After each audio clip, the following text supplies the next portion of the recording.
ang biggest tragedy daw po ng buhay ay hindi ang kamatayan.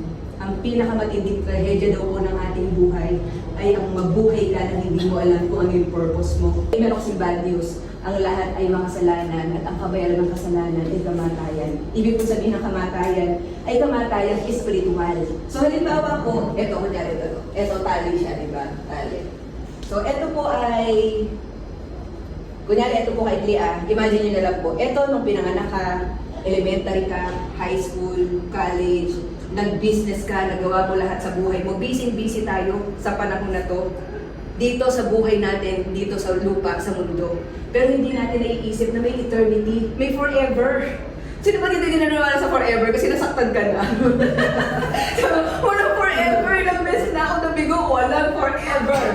Pero gusto kong sabihin sa'yo, may forever. At etong yung buhay natin sa mundo, pansamantala lang to. Kaya huwag tayong masyadong magpaka-focus dito. Meron pong eternity. Ito po yung ino-offer ng ating Panginoon na after natin dito sa mundo, makakasama natin siya panghabang buhay. Napakabilis ang buhay. Hindi nga natin alam yung iba, hindi pa pinapanganak, nawawala na.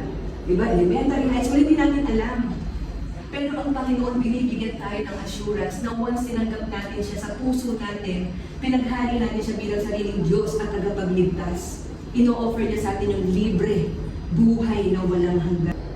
Grabe, imagine mo, Diyos na mga Diyos, Hari na mga hari, Panginoon na mga Panginoon.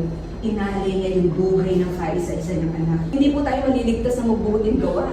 Hindi po tayo maliligtas ng talino natin. Uli, ang magliligtas sa atin ang pag-ibig ng ating Panginoon, ang biyaya at habag niya.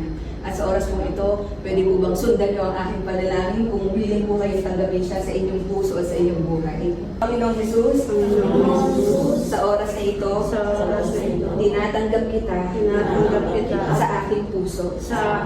Ikaw na po ang maghari. Simula ngayon at sa lahat ng araw ng aking buhay. Patawarin niyo po ako sa lahat ng aking mga kasalanan. Lantad man po ito o lihim. Kailangan kita.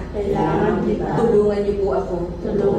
Salamat po sa pangalan ni Jesus. Amen. Alam niyo po, sabi sa Biblia, isang kaluluwa lang ang tumanggap sa ating Panginoon bilang sarili ng Diyos at tagapagligtas. Libo-libong anghel sa langit ang nagse-celebrate. Ilan po kayo dito? Imagine po natin gaano kadami ang nagse-celebrate sa langit. Okay, pag-pray ko po kayo. Si Mother, tapos ang mga anak, ikaw, sino pang siya?